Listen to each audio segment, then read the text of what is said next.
Assalamualaikum warahmatullahi wabarakatuh. Saya Kirani Surati binti Khairul Anwar bernominati A195564. Saya akan membentangkan laporan akhir saya dalam subjek 21 Sifat Kepimpinan abad ke-21. Jadi, yang pertama sekali, saya akan membentangkan berkenaan dengan wawasan-wawasan saya sebagai seorang pemimpin. So, wawasan saya ada dua lah. Wawasan sebagai seorang Muslim dan wawasan sebagai seorang mahasiswa. Sekali berkenaan dengan wawasan seorang Muslim lah. Jadi, sebagai seorang Muslim, saya berwawasan untuk meninggikan syiar Islam. Jadi pertama sekali apa yang kita perlu buat sebagai umat Islam yang ingin meninggikan syiar Islam ialah kita membantulah sesama kita, iaitu membantu umat Islam yang memerlukan dan sentiasa menyokong dan memberi kerjasama kepada saudara sesama Islam. Jadi kita punya ukhuwah jadi kuatlah. Jadi itu dapat membantu kita untuk ke hadapan lagi dan kita terus maju ke hadapan lah. Seterusnya kita saya perlu bersungguh-sungguh, kita semua perlu bersungguh-sungguh dalam menuntut ilmu. Kerana ilmu Allah itu luas. Jadi berbagai ilmu yang kita perlu ceburi dan kita perlu tahu supaya kita tak menjadi mundur lah. Itu akan membuatkan syiar Islam itu tinggi. Seterusnya, sentiasa menjadikan Al-Quran dan hadis itu sebagai panduan hidup. Kerana yang kita tahu Al-Quran dan hadis ini adalah sangat penting pada kita sebagai umat Islam. Kalau tidak, apalah kita sebagai seorang Islam. Jadi untuk meninggikan syiar Islam, itulah yang perlu menjadi panduan hidup. Kalau ada masalah, kita akan cuba rujuk Al-Quran dan hadis. Seterusnya, sentiasa mengutamakan syariat agama daripada perkara lain. Sebagai contohlah, kalau rakan sebaya saya mengajak saya ke konsert, jadi saya akan memikirkan, adakah Islam membenarkan saya pergi ke konsert itu? Saya akan fikir, konsert itu akan mendekatkan saya kepada maksiat atau tidak. Sebagai contoh, jika konsert itu berkenaan tentang selawat Nabi, apa semua tidak bercampur lelaki dan perempuan, jadi itu boleh. Tu. Yang keduanya ialah wawasan sebagai seorang mahasiswa. Jadi saya berpandangan bahawa apa yang saya nampak sebagai seorang mahasiswa majornya dalam bidang sains, secara spesifiknya dalam bidang fizik tulen, saya nampak bahawa Islam ini akan melahirkan masyarakat yang mempunyai sifat kita akan melahirkan masyarakat yang mempunyai sifat ingin tahu yang tinggi. Bila semua orang belajar dan mendidik anak-anaknya untuk belajar, mengambil tahu ilmu-ilmu walaupun bukan ilmu yang dia pelajari di sekolah. Jadi ia akan membuatkan seorang anak itu ingin tahu, mempunyai sifat ingin tahu yang tinggi. Lepas tu, kalau kita ingin era keemasan Islam ini kembali, kita perlulah membantu masyarakat memahami sains dengan cara yang mudah. Sebagai saya seorang ahli, saya bukanlah seorang ahli sains, tapi saya seorang pelajar sains sendiri, saya perlulah membuatkan semua orang faham apa itu sains sebenarnya. Saya perlu berfikir cara yang lebih mudah agar mereka mudah memahami ilmu itu. Seterusnya, apabila ia berkait dengan poin yang pertama tadi, apabila dapat melahirkan masyarakat yang mempunyai sifat ingin tahu yang tinggi, terlahirlah lebih ramai cendekiawan-cendekiawan Malaysia, atau yang lebih spesifiknya seluruh dunia, iaitu Muslim. Jadi secara tidak langsung bolehlah wujud era keemasan Islam semula seperti dahulu yang berlaku di Andalusia dahulu, yang semua negara datang di situ untuk menuntut ilmu sahaja sebenarnya. Jadi itu sangat-sangat kita ingin zaman itu wujud kembali. Seterusnya, dengan membina institusi pendidikan sains fizik dan angkasa, jadi ini adalah salah satu vision saya lah, macam cita-cita saya untuk membina ini kerana ramai pelajar yang mempunyai cita-cita yang untuk menjadi seorang angkasawan, tapi diorang terberhenti kerana tak ada platform yang untuk membantu diorang dalam bidang sains fizik dan angkasa lah. Jadi insya-Allah era keemasan Islam ini akan datang. Idola saya yang pertama iaitu Nabi Muhammad sallallahu alaihi wasallam. Kenapa saya pilih Nabi Muhammad sallallahu alaihi wasallam? Sebab dia adalah contoh teladan bagi kita semua sebagai seorang Islam, sebagai umat dia. Jadi dia ni seorang yang sangat penyayang, penyabar. Jadi itu yang membuatkan saya rasa sangat, bila kita baca kisah dia pun kita boleh menangis.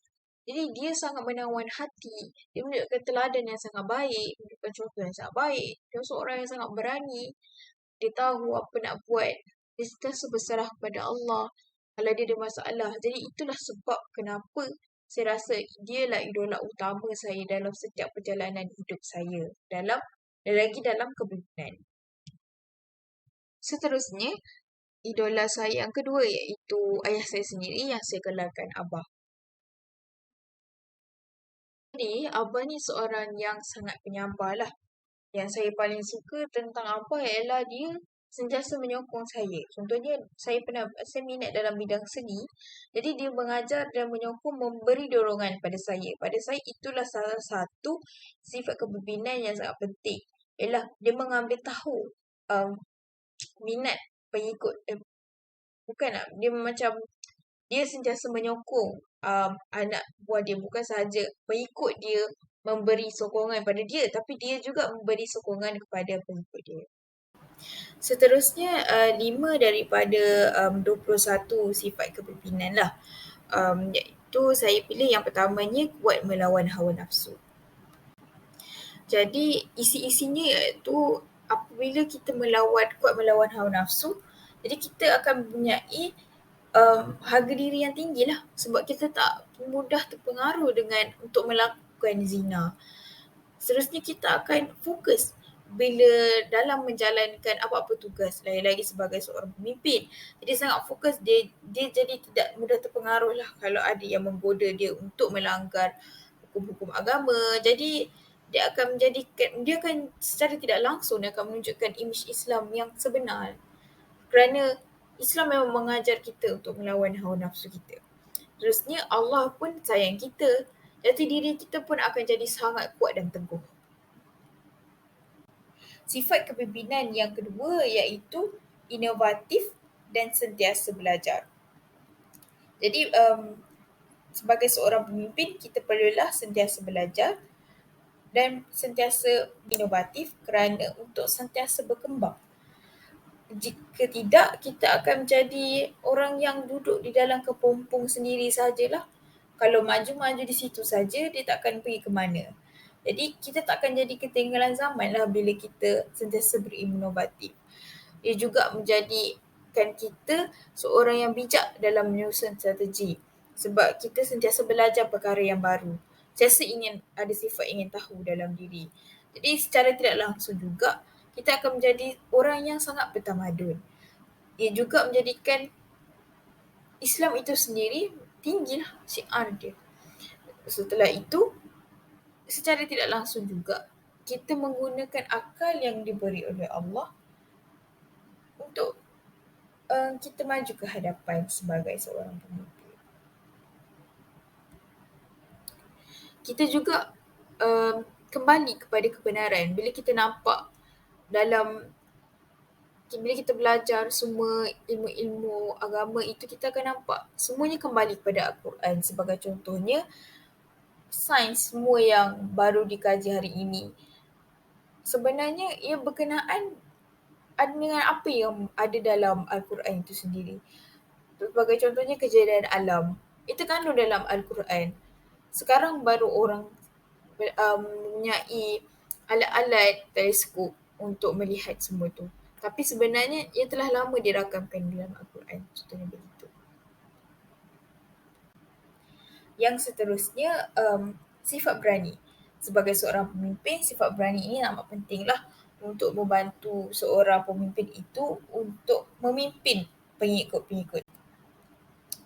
Jadi, bila kita menjadi pemimpin yang berani, kita akan mendapat pengikut yang setia lah, sebab dia melihat kita seorang yang berkarisma, orang yang penuh berkeyakinan, orang yang berani menegakkan apa yang sepatutnya ditegakkan. Jadi kita sentiasa berada di hadapan.